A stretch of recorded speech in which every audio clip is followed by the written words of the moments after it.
Go back to the first time that you found out that you were having a child. What was the first thought that came to your mind?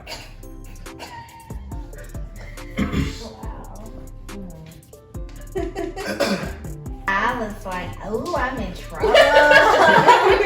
So I have 3 children.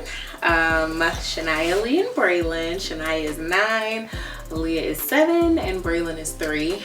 And I was 18 years old, well, 19 when I had Shania, and then 21 when I had Aaliyah. My math is off, but yeah, that's pretty accurate. So yeah, I became a mom at 19. You can just look at me when you're answering the questions. You don't have to look at the camera. It's just all like you and me. I have one child. Her name is Josiah. She's 5. I was 24 going on 25 when I had her. She is exactly like me. She looks like me. She has a smart mouth like me. She is a little bit more outgoing than me, but she is definitely her mother's child. Just relax, be yourself, be cool. You don't have to look at the camera. You can just look at me when you answer the questions. We filming right now? Yeah. Oh, all right. I got two kids. I got 2-year-old son, 2-month-old daughter. Deuce, that's my boy. He like me, just like me. Like, I don't know. He just mature for his age. He act just like me. Like, jokes to a flirt. Well, I'm not a flirt now. My daughter, her personality ain't really show up yet, but she gonna be the calm one. Deuce, he riled up. So I feel like she gonna be like her mama. Your room is huge! Sure is!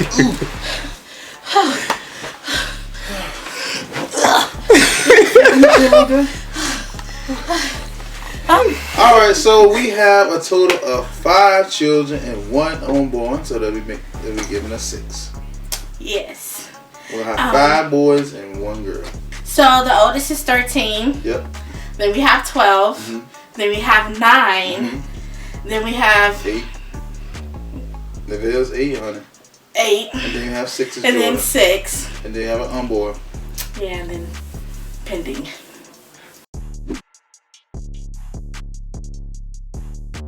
I was like, oh, I'm in trouble.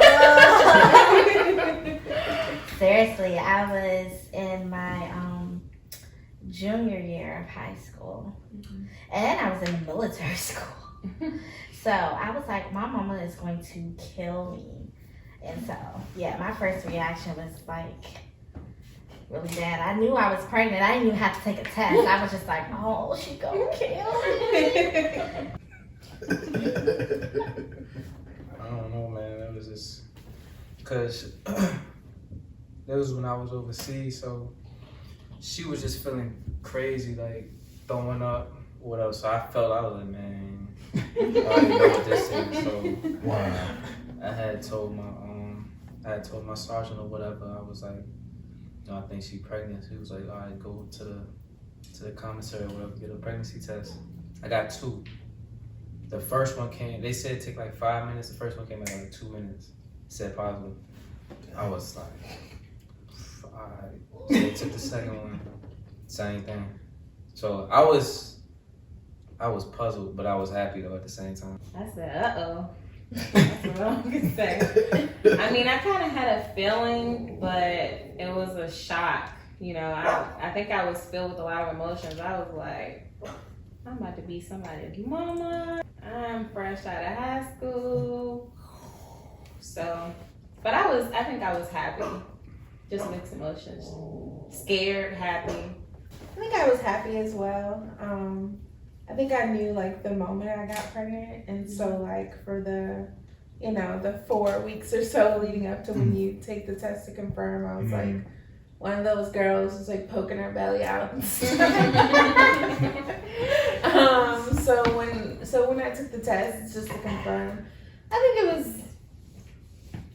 I was happy. I was happy about it. It was a good feeling. Okay. Last but not least, Quintel. Oh man, my wife told me she was pregnant. I was like half asleep. Cause she told me she was like, my wife's so extra. She was like, what's up? What's up? Get up! Get up! And she was like this. This is literally, I said, what is this? She's like, I'm pregnant. I'm like, yeah, get that pee thing away from me. And I was like, to be honest, I really didn't know, because I was like, is she serious? You know, I was like, is this, like, is that a prank? Because we prank each other, we play a lot. So I was like, I really didn't know, but I was really like nervous, to be honest with you. I didn't know how to feel, you know, because I was like, oh, this is my first child, you know, and I'm like, you know, but I'm very overjoyed now, you know, got over that nervousness. Were y'all nervous at all? I was nervous, I ain't gonna lie to you. I was very nervous. I was scared for my life. Nervous. Why? Because, I mean, for us, we had 5 other kids, and they like all the way over the days. Like, you got to start back over from scratch. Like, you really starting over with a newborn. And then I'm like, and I'm thinking about bills, and I'm thinking about this, and I'm like, Lord, how this gonna work? How this gonna work? And then looking at the money, you know what I'm saying? Just be honest, be real. Yeah. I'm like, Lord, how much special this dollar? This bad boy. But overall, you know, it worked itself out. What are you looking forward to in today's conversation? For me, the different viewpoints. Yeah. I definitely really looking forward to that. Different viewpoints and yeah, I just agree with Quintel. Different viewpoints. I'm gonna take my answer anyway. Anybody else want to expound on that? Why you were nervous about it?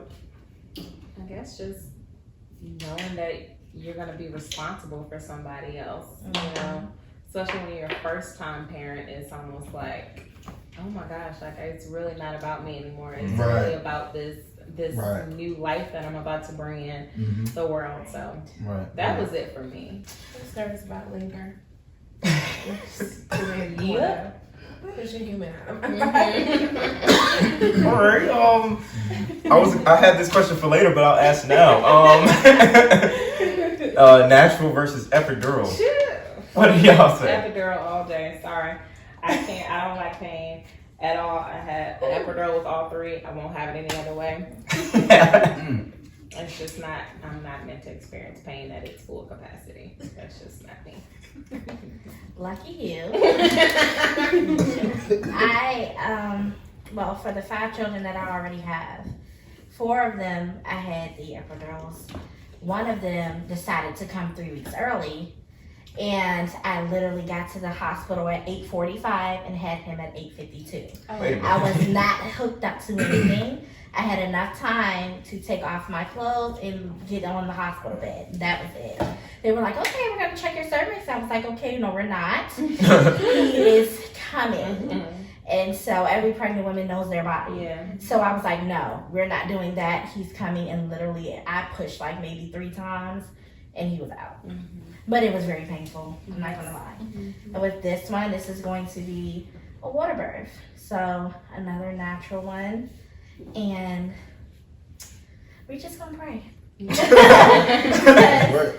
experienced that pain once and I know how it feels. But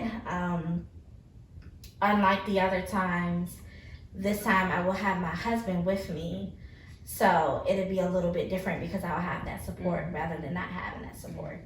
I guess I wish I knew kind of the basics of just being an adult, first of all, and that knowing when you become a parent, it's about teaching. It's not just about dressing them up. It's not, it's actually about helping somebody grow. And if you yourself are not finished growing, then it makes it difficult. So I really wish I kind of realized that a little bit earlier.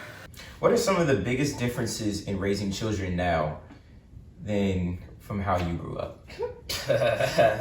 Technology. That is so big.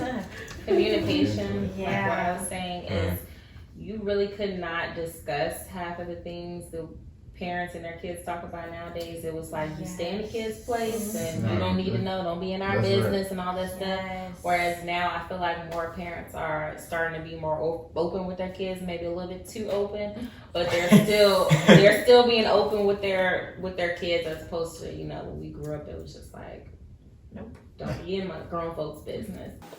I think as people were learning more lately about trauma and mental health, and I think that, you know, our parents probably didn't really understand the impact that had on us. One thing that I try to do with my daughter is let her express how she's feeling and why she's feeling that way. And I try to let her make her own decisions, even though she's 5 and it's probably a little bit early for that. I still try to allow her to form her own thoughts and opinions, and act based on those, versus being more of a do this because I said to do it. How do you feel about that though? Like, you think that's good? No, you think that's... I don't. I do not. And I think it's funny because I feel like my generation now, we're starting to get it. We're starting to kind of see that a whole lot of the methods were not really as effective as, you know, doing change. And I really feel like our generation that's coming behind me is really starting to want to do things differently and break in, you know, cycles and kind of going into family history. I really feel like that's starting to happen a lot more now.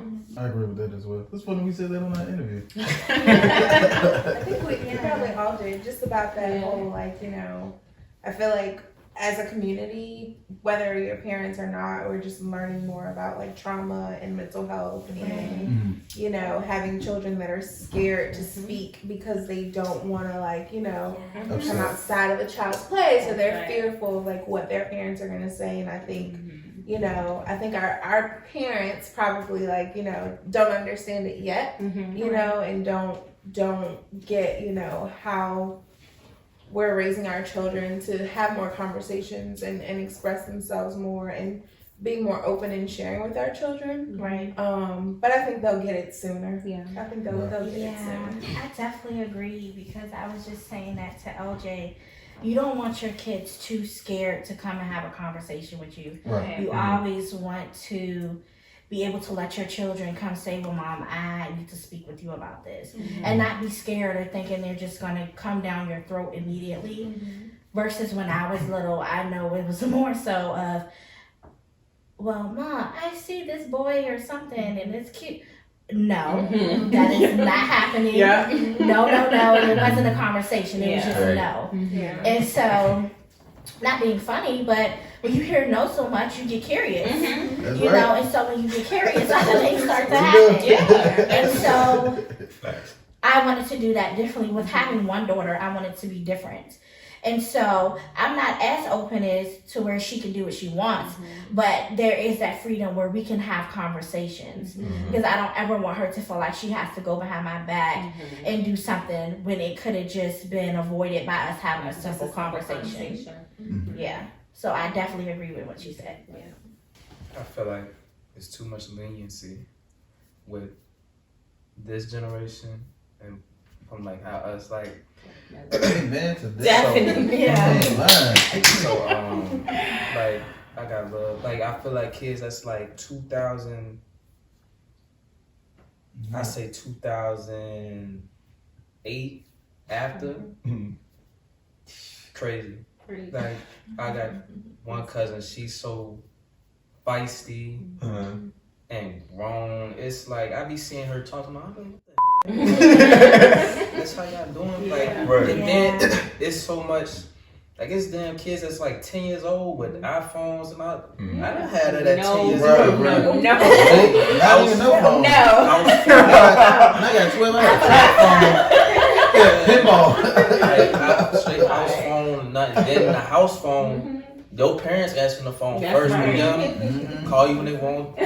Instagram, all that. I ain't get no social media till I was like 14, and I had to ask for it. They just get their phone, download it. Parents find out that, see with me, Ain't none of that, especially with my daughter too. Ain't none of that. Yeah. So I just feel like it's too much leniency with this. Bebo. It definitely. Bebo, MySpace, but it's just too much leniency. So everybody first year was Tom. Who was it? Tom, right? Yeah, Tom. Yeah. I did not have a Bebo. I think my first I had social media Bebo. thing was Facebook. And everybody had other That was your schemes. first customers. First it was Facebook. Yeah. Really? No. It was all the levels. No. Like you're supposed to go through that first. You ain't have your MySpace, top friends Bebo, up there. Facebook. Oh, I yeah. had all that. All that. What's the biggest thing that your child has taught you?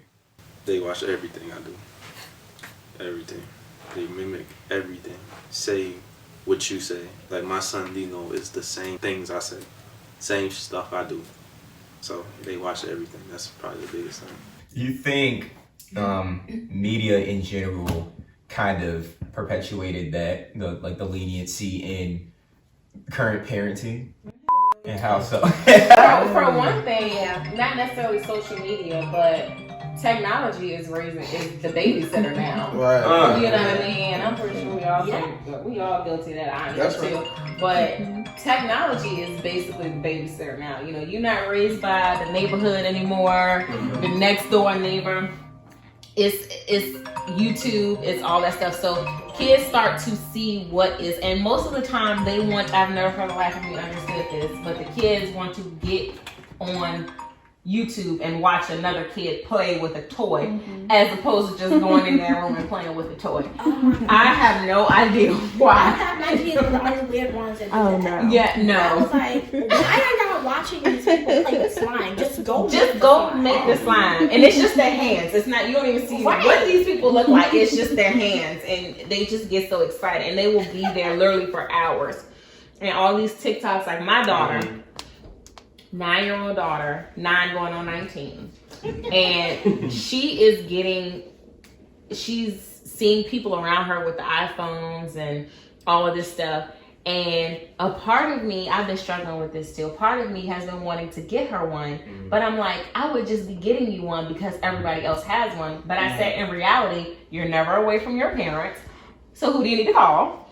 And you know what I mean? So I find myself having a hard time raising my kids because I don't want to seem like a prude. Like, I feel like I'm the strict parent versus daddy's always the fun parent. Like, so it's always fun and games when daddy comes home. So I don't want to seem like I'm a stickler. You know what I mean? But I know that a whole lot of the things that I was raised doing and not doing is what kept me out of trouble. You know what I mean? It kept me in line. It kept me doing good in school. So I'm trying to keep on that same path.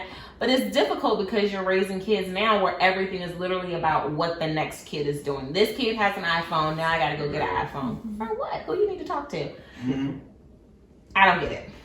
I agree with you so much, and it's so funny that you said that. Because we just recently had a baby shower, and one of the questions was who was the funnest parent.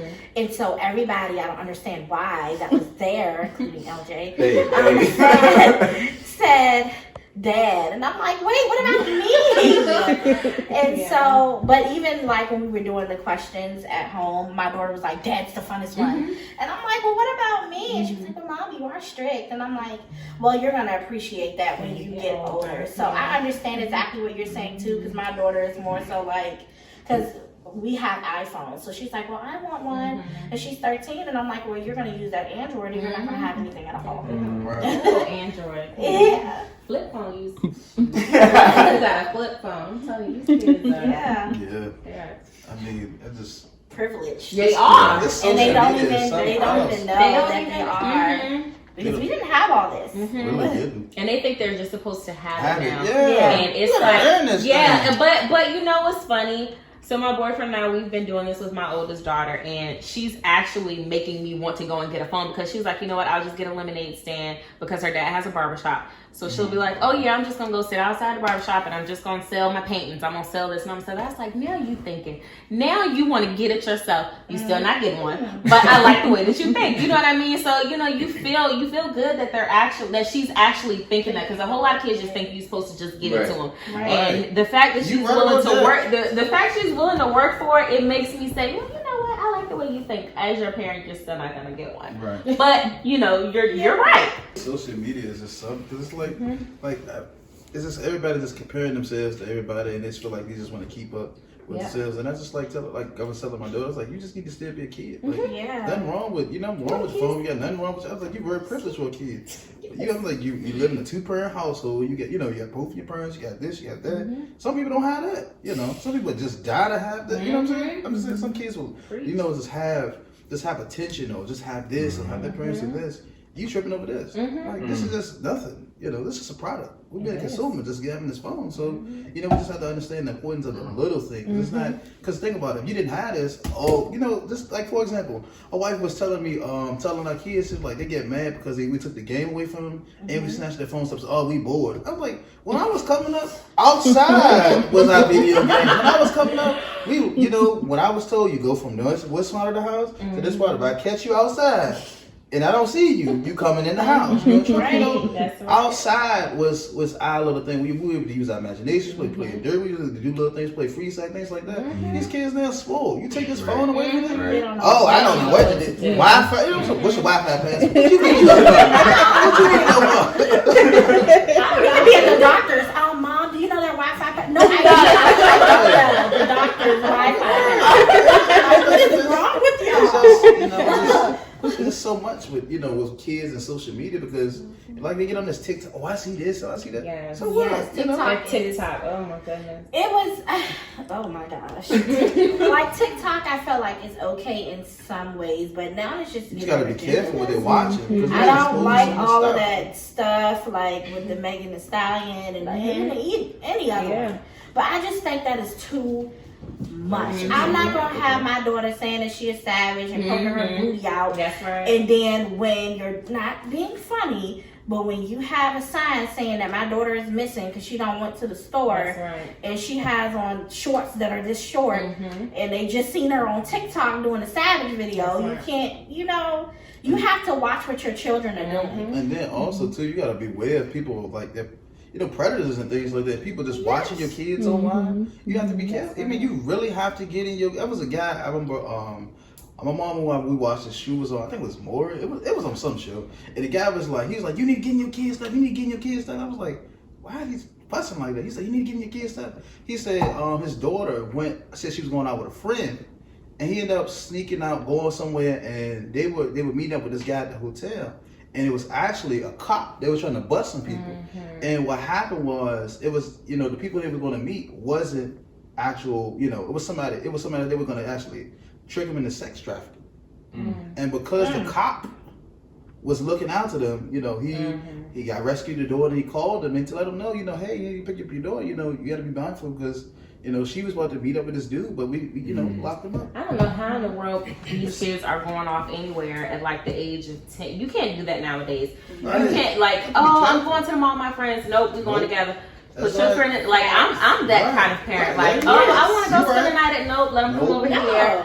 It's not going to be we're dropping off, going to the movies. If you know what I mean? And I do that just because, I am overprotective. I can admit that. But you really have to, especially with boys and girls these days. You got to, and I said, you will not get mine. Especially from my own ignorance, you will not get mine. So, I can deal with them being mad at me, but them being safe is what's more important. So I don't understand how these kids these days are just walking off, going places, and parents don't know where in the world they are. I can't do it. Like, now is not the time to let your children freely walk to the park to meet anybody. If you know that people are sex trafficking and just picking up kids, then you need to keep your children at home. Like, home is the safest place for them. And I agree with you, because one of my daughter's friends, she had, and even our son's friends, they want to come over. Okay, that's fine. Don't come in my house yet. We're your parents. That's right. Because we're not about to do this. And my daughter, well, can I spend a night? No. Absolutely not. Nope. Absolutely not. Nope, sorry. But they can come over here and we can have a conversation with their parents. Because you're not spending a night over nobody's house. You know who your parents are. And they'll just freely let them come over. I'm like, how are y'all doing this? And then calling me, can India come to the store? No, she cannot. She cannot. Christopher? No, he cannot. You don't know who you got in your house. You know Yeah. who you allow. What type of stuff going on in your house. Then something happened with my child. You know what I'm saying? Then I gotta get crazy. You know what I'm saying? That's why I like to know my kids' friends. Right. My daughter, she's like, yeah, I got this friend. Well, who are they? Like, what? Right. Because I see too many stories where kids are getting mixed up and stuff with their friends setting them up and stuff like that. So, if you're gonna be around my kid, you gonna know me. I'm gonna be that mom that you know. Right. You're gonna come when you come in my house. You're gonna speak to me. I'm gonna look you in your eye. I'm gonna talk to you. I'm gonna know your parents. You have to be careful, even with your children's friends. You have to be careful. Exactly. Especially when they were around. Because I remember seeing this one video. I think it was in Florida. The girl invited her friend over in terms. She was setting her friend up to be banked, and she ended up banking the girl. It's crazy. You just gotta be mindful, you know, for your kids, because they don't know. They thinking it's it's just this is no. And they know it all. Right. Oh my gosh. Yes. The older they get, they swear they know it all. I know. And I'm like, you don't. No, you really don't. You don't. And I had to stop our son because with him and our daughter, they're older, so it's like they meet somebody. Oh my gosh, this is my best friend in the whole world. You knew this person for 2 days. Exactly. How are they your best friend in the whole wide world? That's right. Like, you have to be mindful of who your kids call their friends. That's right. Yeah, because we had to stop a couple of them from coming to our house. Like, okay, so this is why you can't come back over. That's right. And maybe you can learn from this. So how do you have those conversations, I guess, with your children? And this kind of goes back to the point earlier about, you know, sharing more and you know, telling more. How do you have those? My daughter's 5. And so her closest friends, or her friends really at this point, are her family members, her little cousins. So I don't have to, you know, or I haven't had to yet navigate those situations where it's like, ooh, this little girl seems like, you know, she may be a little fast, may not want to hang out with her and stuff. But how, you know, how do you have those conversations with your children about like why they're not, you know, don't lie to them, tell the truth. Like, let's say true experiences. Yeah. You have to, because I found that you can't just tell your kids no. Like you said, no, it's only gonna make them want to go towards no. So you have to take the time to explain, this is why I don't want you to hang out with this person. And you know, my daughter, she goes toe for toe with me. If I have something to say, she's ready with something else. So you know what I mean? At this point, she's not even listening to what I'm saying. She just want to have something to say behind what I'm saying. So I really think that it's important to be honest with them and don't. And I think that was the issue when I was growing up. I was shielded a lot. Like I was shielded from a lot of stuff. So when I started to get older, I was like, what's that? And I said, what's that? I'm not used to this. And I realized that my parents really, because I was terrified of my dad, still am, because I was raised in a 2-parent household, and my dad was definitely the disciplinarian. My mom was more passive. But I realized that the way that I was raised, they didn't really tell me anything. I just kind of had to figure it out as I became an adult. And I'm like, that didn't really help me because that's not the way the world works. But I couldn't for the life of me figure out why I always was set aside from the people that I used to hang out with. Like when my parents got divorced, I gravitated towards a group of people that were not the best. But I still, in the back of my mind, like my own conscience was telling me like, this is wrong, I shouldn't be doing this.